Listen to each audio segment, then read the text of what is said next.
열왕기하 2장. 주님께서 엘리야를 회오리 바람에 실어 하늘로 데리고 올라가실 때가 되니 엘리야가 엘리사를 데리고 길가를 떠났다. 길을 가다가 엘리야가 엘리사에게 말하였다. 나는 주님의 분부대로 베델로 가야 한다. 그러나 너는 여기에 남아 있거라. 그러나 엘리사는 주님께서 살아계심과 스승께서 살아계심을 두고 맹세합니다. 나는 결코 스승님을 떠나지 않겠습니다. 하고 말하였다. 그리하여 그들은 함께 베델까지 내려갔다. 베델에 살고 있는 예언자 수련생들이 엘리사에게 와서 물었다. 선생님의 스승을 주님께서 오늘 하늘로 데려가려고 하시는데 선생님께서는 알고 계십니까? 엘리사가 말하였다. 나도 알고 있으니 조용히 하시오. 엘리야가 엘리사에게 말하였다. 나는 주님의 분부대로 여리고로 가야 한다. 그러나 너는 여기에 남아 있거라. 그러나 엘리사는 주님께서 살아계심과 스승께서 살아계심을 두고 맹세합니다. 나는 결코 스승님을 떠나지 않겠습니다. 하고 말하였다. 그리하여 그들은 함께 여리고로 갔다. 여리고에 살고 있는 예언자 수련생들이 엘리사에게 와서 물었다. 선생님의 스승을 주님께서 오늘 하늘로 데려가려고 하시는데 선생님께서는 알고 계십니까? 엘리사가 말하였다. 나도 알고 있으니 조용히 하시오. 엘리야가 엘리사에게 말하였다. 나는 주님의 분부대로 요단 강으로 가야 한다. 그러나 너는 여기에 남아 있거라. 그러나 엘리사는 주님께서 살아계심과 스승께서 살아계심을 두고 맹세합니다. 나는 결코 스승님을 떠나지 않겠습니다. 하고 말하였다. 그리하여 두 사람은 함께 길을 떠났다. 예언자 수련생들 가운데서 50명이 요단강까지 그들을 따라갔다. 엘리야와 엘리사가 요단강가에 서니 따르던 제자들도 멀찍이 멈추어 섰다. 그때에 엘리야가 자기의 겉옷을 벗어 말아서 그곳으로 강물을 치니 물이 좌우로 갈라졌다. 두 사람은 물이 마른 강바닥을 밟으며 요단강을 건너갔다. 요단강 맞은쪽에 이르러 엘리야가 엘리사에게 말하였다. 주님께서 나를 데려가시기 전에 내가 내게 어떻게 해주기를 바라느냐? 엘리사는 엘리야에게 스승님이 가지고 계신 능력을 제가 갑절로 받기를 바랍니다. 하고 대답하였다. 엘리야가 말하였다. 너는 참으로 어려운 것을 요구하는구나. 주님께서 나를 너에게서 데려가시는 것을 내가 보면 내 소원이 이루어지겠지만 그렇지 않으면 그것이 이루어지지 않을 것이다. 그들이 이야기를 하면서 가고 있는데 갑자기 불병거와 불말이 나타나서 그들 두 사람을 갈라놓더니 엘리야만 회오리 바람에 싣고 하늘로 올라갔다. 엘리사가 이 광경을 보면서 외쳤다. 나의 아버지, 나의 아버지, 이스라엘의 병거이시며 마병이시여. 엘리사는 엘리야를 다시는 볼 수 없었다. 엘리사는 슬픔에 겨워서 자기의 겉옷을 힘껏 잡아당겨 두 조각으로 찢었다. 그리고는 엘리야가 떨어뜨리고 간 겉옷을 들고 돌아와 요단 강가에 서서 엘리야가 떨어뜨리고 간 그 겉옷으로 강물을 치면서 엘리야의 주 하나님, 주님께서는 어디에 계십니까? 하고 외치고 또 물을 치니 강물이 좌우로 갈라졌다. 엘리사가 그리로 강을 건넜다. 그때에 여리고에서부터 따라온 예언자 수련생들이 강 건너에서 이 광경을 보고는 엘리야의 능력이 엘리사 위에 내렸다 하고 말하면서 엘리사를 맞으러 나와 땅에 엎드려 절을 하였다. 그리고 엘리사에게 말하였다. 보십시오. 여기에 선생님의 제자들이 50명이나 있습니다. 우리들은 모두 힘 있는 사람입니다. 우리들을 보내셔서 선생님의 스승을 찾아보도록 하십시오. 주님의 영이 그를 들어다가 산 위에나 계곡에 내던졌을까 염려됩니다. 그러나 엘리사는 보낼 필요가 없다고 말하였다. 그러다가 그들이 하도 성가시게 간청하자 엘리사는 사람을 보내어 엘리야를 찾아보라고 하였다. 그러나 그들이 사람 50명을 보내어 사흘 동안이나 찾아보았으나 엘리야를 발견하지 못하고 여리고에 머물고 있는 엘리사에게로 돌아왔다. 엘리사가 그들에게 말하였다. 내가 너희들에게 가지 말라고 하지 않더냐. 그 성읍 사람들이 엘리사에게 말하였다. 보십시오. 선생님께서도 보시는 바와 같이 이 성읍이 차지하고 있는 자리는 좋지만 물이 좋지 않아서 이 땅에서는 사람들이 아이를 유산합니다. 그러자 그는 새 대접에 소금을 조금 담아가지고 오라고 하였다. 그들이 그것을 가져오니 엘리사는 물의 근원이 있는 곳으로 가서 소금을 그곳에 뿌리며 말하였다. 주님께서 이렇게 말씀하신다. 내가 이 물을 맑게 고쳐 놓았으니 다시는 이곳에서 사람들이 물 때문에 죽거나 유산하는 일이 없을 것이다. 그곳의 물은 엘리사가 말한 대로 그때부터 맑아져서 오늘에 이르렀다. 엘리사가 그곳을 떠나 베델로 올라갔다. 그가 베델로 올라가는 길에 어린아이들이 성읍에서 나와 그를 보고 대머리야 꺼져라, 대머리야 꺼져라 하고 놀려댔다. 엘리사는 돌아서서 그들을 보고 주님의 이름으로 저주하였다. 그러자 곧 2마리의 곰이 숲에서 나와서 42명이나 되는 아이들을 찢어 죽였다. 엘리사는 그곳을 떠나 갈멜산으로 갔다가 거기에서 다시 사마리아로 돌아갔다. 데살로니가 후서 2장.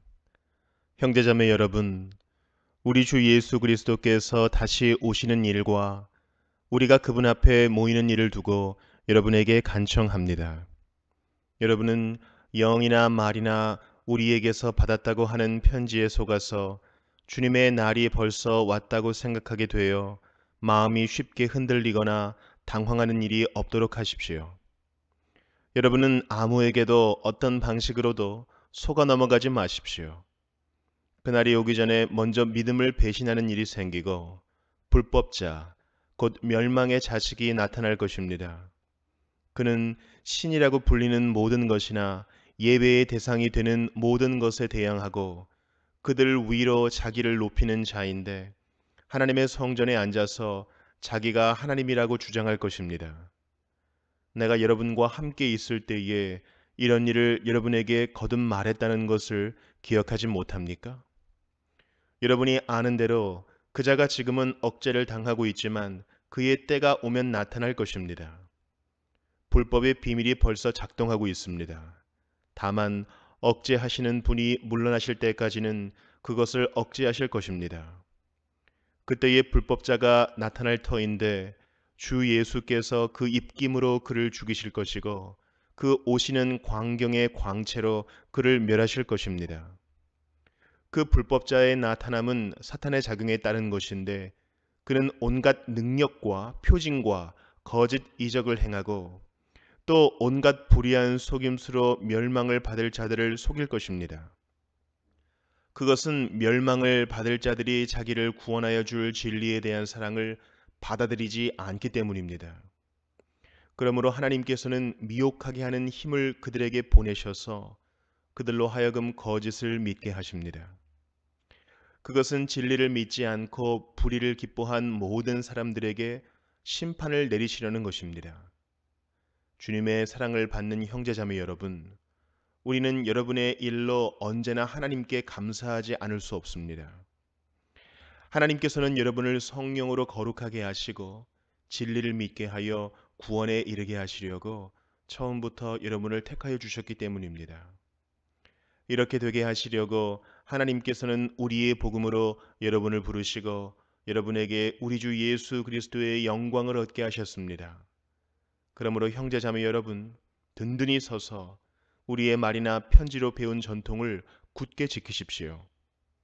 우리를 사랑하시고 은혜로 영원한 위로와 선한 소망을 주시는 하나님 우리 아버지와 우리 주 예수 그리스도께서 친히 여러분의 마음을 격려하시고 모든 선한 일과 말에 굳세게 해주시기를 빕니다.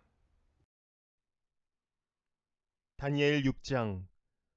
다리우스는 자기의 뜻대로 나라 안에 지방 장관 120명을 세워서 나라를 다스리게 하였다.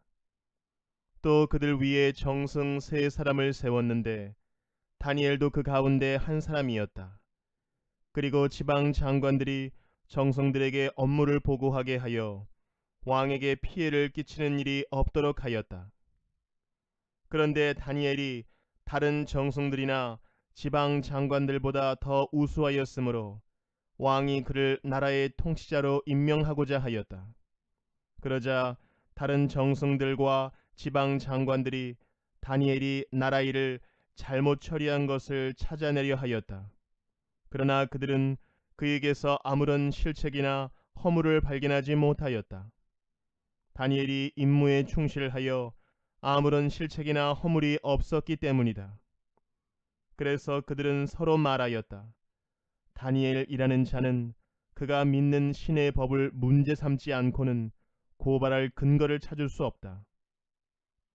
그리하여 총리들과 방백들은 왕에게로 나아가서 아뢰었다. 다리우스 임금님, 만수무강 하시기를 빕니다. 이 나라 정승들과 대신들과 지방 장관들과 고문관들과 총독들이 모두 의논한 바가 있습니다. 임금님이 법을 한 가지 만드셔서 금령으로 내려주시도록 요청하기로 하였습니다. 그 법은 앞으로 30일 동안에 임금님 말고 다른 신이나 사람에게 무엇을 간구하는 사람은 누구든지 사자굴에 집어넣기로 한다는 것입니다. 바라옵기는 임금님이 이제 금령을 세우시고 그 문서에 임금님의 도장을 찍으셔서 메대와 페르시아에 고치지 못하는 법을 따라서 그것을 다시 고치지 못하게 하시기를 바랍니다. 그리하여 다리우스 왕은 금령의 문서에 왕의 도장을 찍었다.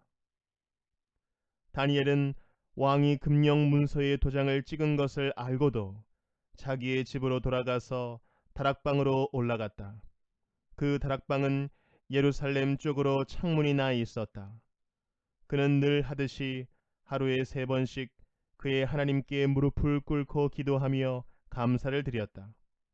그때에 다니엘을 모함하는 사람들이 들이닥쳐 다니엘이 그의 하나님께 기도하며 간구하는 것을 목격하였다. 그들이 왕에게로 나아가서 다니엘을 고발하려고 왕에게 금령을 상기시켰다. 임금님이 금령의 도장을 찍으시고 앞으로 30일 동안 임금님 외에 다른 신이나 사람에게 무엇을 간구하는 사람은 누구든지 사자굴에 던지기로 하지 않으셨습니까? 왕이 대답하였다. 그 일은 고칠 수 없다. 그것은 메대와 페르시아의 법을 따라 확정된 것이다. 그들이 왕에게 아뢰었다. 임금님, 유다에서 잡혀온 다니엘이 임금님을 무시하고 또 임금님의 도장이 찍힌 금령을 무시하여 하루에 3번씩 기도를 드리고 있습니다. 왕은 이 고발을 듣고 몹시 괴로워하고 다니엘을 구원하려고 마음을 쓰며 해가 질 때까지 온갖 노력을 다하였다. 그때에 이 사람들이 왕에게 다가와서 말하였다. 임금님, 메대와 페르시아의 법은 임금님이 한 번 금령이나 법률을 세우시면 그것을 바꾸실 수 없다는 사실을 기억하시기 바랍니다. 그래서 왕이 명령을 내리니 그들이 다니엘을 끌어다가 사자굴에 던져 넣었다.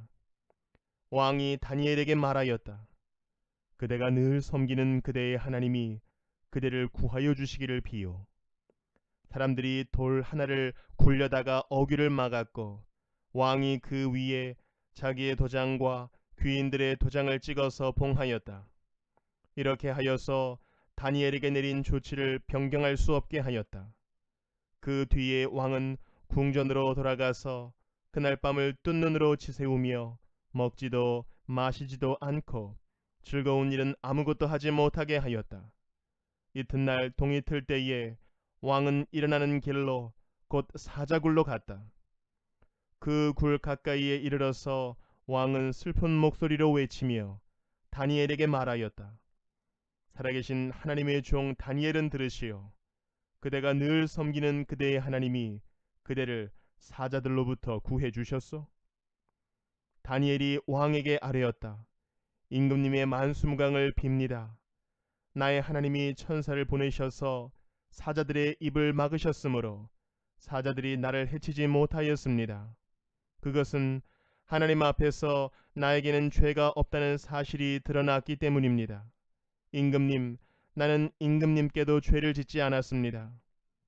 왕이 매우 기뻐하면서 다니엘을 굴에서 끌어올리도록 명령하니 사람들이 다니엘을 굴에서 끌어올렸다. 그가 자기 하나님을 신뢰하였기 때문에 그에게서는 아무런 상처도 찾아볼 수 없었다. 왕이 명령을 내려서 다니엘을 헐뜯은 사람들을 데려오게 하고 그들과 그 자식들과 아내들을 사자굴에 던져 넣으니 그들이 굴 밑바닥에 닿기도 전에 사자들이 그들을 움켜서 그 뼈까지 부서뜨렸다. 그때에 다리우스 왕은 전국에 사는 민족과 언어가 다른 뭇 백성에게 조서를 내렸다. 내 백성에게 평화가 넘치기를 바란다. 내가 다음과 같이 법령을 공포한다. 내 나라에서 나의 통치를 받는 모든 백성은 반드시 다니엘이 섬기는 하나님을 공경하고 두려워하여야 한다. 살아계신 하나님이 영원히 다스리신다. 그 나라는 멸망하지 않으며 그의 권세 무궁하다. 그는 구원하기도 하시고 건져내기도 하시며 하늘과 땅에서 표적과 기적을 행하시는 분, 다니엘을 사자의 입에서 구하여 주셨다. 바로 이 사람 다니엘은 다리우스 왕이 다스리는 동안과 페르시아의 고레스 왕이 다스리는 동안 잘 살았다. 시편 112편. 할렐루야. 주님을 경외하고 주님의 계명을 크게 즐거워하는 사람은 복이 있다. 그의 자손은 이 세상에서 능력 있는 사람이 되며 정직한 사람의 자손은 복을 받으며 그의 집에는 부귀와 영화가 있으며 그의 의로움은 영원토록 칭찬을 받을 것이다. 정직한 사람에게는 어둠 속에서도 빛이 비칠 것이다. 그는 은혜로우며 긍휼이 많으며 의로운 사람이다. 은혜를 베풀면서 남에게 구워주는 사람은 모든 일이 잘 될 것이다. 그런 사람은 일을 공평하게 처리하는 사람이다. 그런 사람은 영원히 흔들리지 않을 것이다. 의로운 사람은 영원히 기억된다. 그는 나쁜 소식을 두려워하지 않으니 주님을 믿음으로 그의 마음이 굳건하기 때문이다. 그의 마음은 확고하여 두려움이 없으니 마침내 그는 그의 대적이 망하는 것을 볼 것이다. 그는 가난한 사람들에게 넉넉하게 나누어 주니 그의 의로움은 영원히 기억되고 그는 영광을 받으며 높아질 것이다. 악인은 이것을 보고 화가 나서 이를 갈다가 사라질 것이다. 악인의 욕망은 헛되이 꺾일 것이다. 시편 113편. 할렐루야. 주님의 종들아 찬양하여라. 주님의 이름을 찬양하여라. 지금부터 영원까지 주님의 이름이 찬양을 받을 것이다. 해 뜨는 데서부터 해 지는 데까지 주님의 이름이 찬양을 받을 것이다. 주님은 모든 나라보다 높으시며 그 영광은 하늘보다 높으시다. 주 우리 하나님과 같은 이가 어디에 있으랴. 높은 곳에 계시지만 스스로 낮추셔서 하늘과 땅을 두루 살피시고 가난한 사람을 티끌에서 일으키시며 궁핍한 사람을 거름더미에서 들어 올리셔서 귀한 이들과 한자리에 앉게 하시며 백성의 귀한 이들과 함께 앉게 하시고 아이를 낳지 못하는 여인조차도 한 집에서 떳떳하게 살게 하시며 많은 아이들을 거느리고 즐거워하는 어머니가 되게 하신다. 할렐루야.